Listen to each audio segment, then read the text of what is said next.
याद है ना वो मोटी सी कमर वाली बहू? उनके दिन अभी भी नहीं फिरे। वो फिर एक बार अपनी कमर को लेकर चर्चा में है। कैसे? देखिए। क्या करूं, मेरी मोटी कमर का सब मजाक उड़ाते हैं। माँ जी तो ऐसे करती है जैसे मैं कोई डायन हूँ। ना कहीं साथ ले जाती है, ना ही किसी से मुझे मिलवाती है। अरे मीना, तो कोशिश क्यों नहीं करती कि तेरी कमर थोड़ी पतली हो जाए?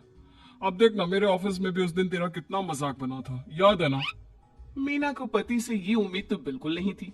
वो सोच में पड़ जाती है कि आखिर क्या लुक से मायने रखते हैं? रिश्ते नाम की कोई चीज होती है क्या? पापा पापा, मेरे स्कूल में फंक्शन है, सबके मम्मी पापा आएंगे, आप भी आना कल। अरे नहीं बेटा, कल तो मेरी जरूरी मीटिंग है, कल नहीं हो पाएगा बेटा। अरे मैं हूं ना, मैं आ जाऊंगी। क्यों? नहीं नहीं माँ, तुम रहने दो, तुम्हारे लिए तो दो दो चेयर लगाने पड़ जाते हैं। और ऊपर से सब तुम्हारा मजाक बनाते हैं।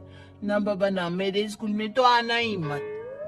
मीना का दिल तो ये सोचकर और छोटा हो जाता है। वो किचन में जाती है और खाना बनाने लग जाती है। खाना बनाते बनाते उसे मुन्ने के जोर से रोने की आवाज आती है। अरे क्या हो गया मेरे बेटे को? मेरा बच्चा गिर गया है। कितनी बार कहा है कि भागा दौड़ी ना किया कर। मीना जल्दी से बच्चे को उठाती है, उसे कमरे में ले जाती है और सुला देती है। माँ, कल मैं गिर गया था तो किसी ने मुझे नहीं उठाया, सब मुझे डांट रहे थे, लेकिन तुमने मुझे उठाकर यहाँ बेड पर लिटाया। और रात भर तेरी कमर में मालिश भी करती रही। तभी तो मैं आज स्कूल के फंक्शन में जा रहा हूँ, नहीं तो कैसे जाता। अच्छा माँ, मैं जा रहा हूँ। बेटा स्कूल चला जाता है। उधर सास। बहू, वो क्या है ना, आज मैंने घर में कीर्तन रखा है। तेरी कमर के कारण मैंने सबको बोल दिया है कि तू मायके गई है। तू जानती है ना कैसे तेरा मजाक बनाते हैं सभी। बहू कुछ नहीं कहती। पर माँ जी, कीर्तन में बैठने का तो मेरा भी मन था। तो किसी और शहर चली जाना जहाँ तुझे कोई जानता ना हो। वहीं किसी मंदिर में बैठ कर ले लेना हरि का नाम। अच्छा जा, जल्दी से काम पर लग जा। मीना को सास की बात पर रोना आता है, लेकिन देखिए किया भी क्या जा सकता है। हमारे यहाँ तो ये रिवाज है ना, जिसका चेहरा अच्छा वो राजा, नहीं तो सब रंग। घर में औरतें आने लगती है, सब एक एक कर कीर्तन में बैठ जाती है। अरे मुन्ना, जाता किचन में मैंने प्रसाद बना कर रखा है, ले आ। अरे क्या क्या कर लेती हो बहन जी। एक तुम्हारी बहू है, बस कमर का कमरा बनाए बैठी है। ये नहीं कि ससुराल में रहकर काम काज निपटाए, जब देखो तब मायकी की हवा खाने पहुंची रहती है। तभी दूसरी कहती है, मैंने तो घर में मना कर दिया था कि कोई खाना नहीं खाना। बहन जी के घर कीर्तन है, मैं सबका खाना लेकर आऊंगी। लेकिन यहाँ तो लग रहा है कि प्रसाद की भी लाले पड़े हैं। अरे कर देना पागलों वाली बात, खाना भी बना कर रखा है मैंने। अरे कमला, जा जाकर कीर्तन के बाद जो मैंने खाना बनाया है ना, सबको लगा देना। अरे बहू से ज्यादा तो आपके साथ ये कमला ही रहती है। हाँ तो क्या अब नौकरानी से करवा दी थी बेटे की शादी। कमला किचन में जाती है, जहाँ बेचारी मीना पसीने से तर खाना पीना और किचन के काम में लगी होती है। कैसी हो भाभी? ऐसी सास के साथ कैसे गुजारा कर रही हो? पता है बाहर कह रही है कि सारा खाना और प्रसाद उन्होंने बनाए हैं। अरे कोई बात नहीं ना कमला, वो क्या है ना, मेरी कमर मोटी है, इसलिए वो मुझे किसी के सामने नहीं ले जा सकती है। अरे तो मैं कौन सी सुस्मिता सेन हूँ, लेकिन देखो मेरी सास मुझे कितने गर्व से मिलाती है सभी से।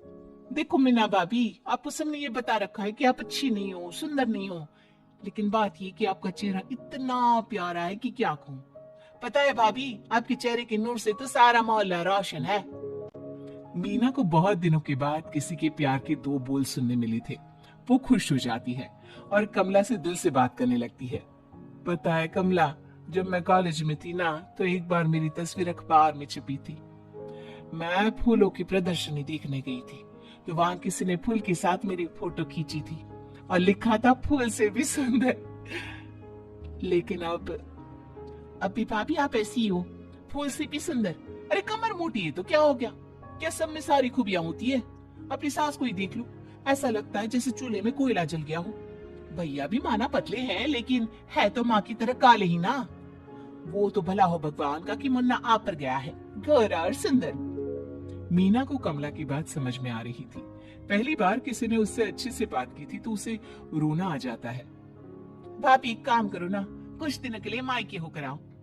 यहाँ तो ना भैया को आपकी कदर है ना ही सास को, और बेटा भी आपको इन लोगों के कहने पर दूर ही रखता है। मीना को कमला की बात ठीक लगती है। सारा कीर्तन निपट जाता है और उसके बाद अरे बहन जी मान गए, इतना सारा खाना और प्रसाद बनाने के बाद भी आपको देख के लगता नहीं कि आप एक बूंद भी थकी हो, बिल्कुल फ्रेश। बस बहन जी मैं तो हूँ ही कुछ ऐसी ही। सभी चले जाते हैं। तब जाकर मीना किचन से बाहर आती है। अरे कहाँ जा रही है? थक गई हूँ मैं, चाय लेकर आ जा। माँ जी चक्कर आ रहा है, सर दुख रहा है, कब से किचन में बंद थी, गर्मी में पसीना भी बहुत आ रहा था, जरा कमरे तक जाकर पसीना सुखा लूं। अरे तो होती ना कम सिन कमर की मालकिन, बिठा देती मैं सबके सामने। अब क्या आपने बेइज्जती कराती? बस माँ जी मैं तंग आ गई हूँ, मैं अपने मायके जा रही हूँ। जब मेरा होना आप लोगों को इतना अखरता है तो मैं क्यों यहाँ रहूं? क्यों ना मैं माँ के पास जाकर आराम ही करूं। तभी वहां पति आ जाता है। देखो ऐसा नहीं है, लेकिन हाँ कुछ दिनों के लिए तुम जाना चाहती हो तो हो आओ, लेकिन यहाँ हम सबको तुम्हारी जरूरत है।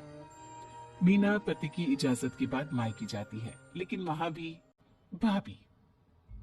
अरे मीना दीदी, आज ही आना था क्या आपको? आज तो मेरे मायके वाले आ रहे हैं। दीदी आपकी कमर का मजाक फिर बनाएंगे वो लोग।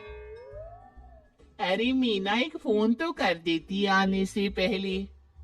अरे मीना क्या हाल बना रखा है शरीर का, कितनी प्यारी बच्ची थी हमारी, क्या हाल कर लिया। मीना को दुख होता है। वो घर के अंदर जाती है जहां दीदी आप तो दलिया लेंगी ना? सबके लिए वैसे आलू के पराठे बने हैं, मैं जानती हूँ आपके फेवरेट हैं आलू के पराठे, लेकिन अब आपका शरीर ऐसा है कि आप तो दलिया ही खाओ। मीना को समझ में नहीं आ रहा था कि ये क्या हो रहा है।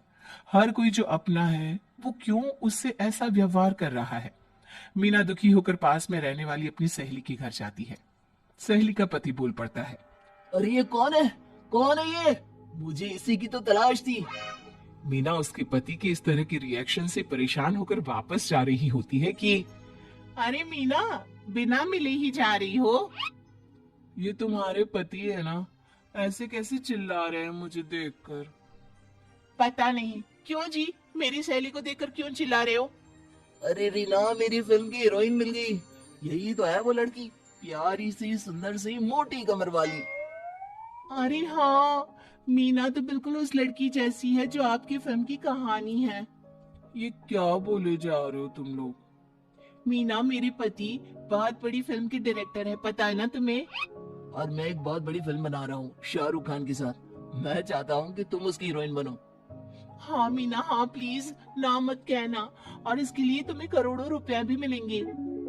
मीना मन में सोचती है कि जो दुनिया उसे मोटा और भद्दा कहती थी, उसे जवाब देने का यही एक रास्ता है।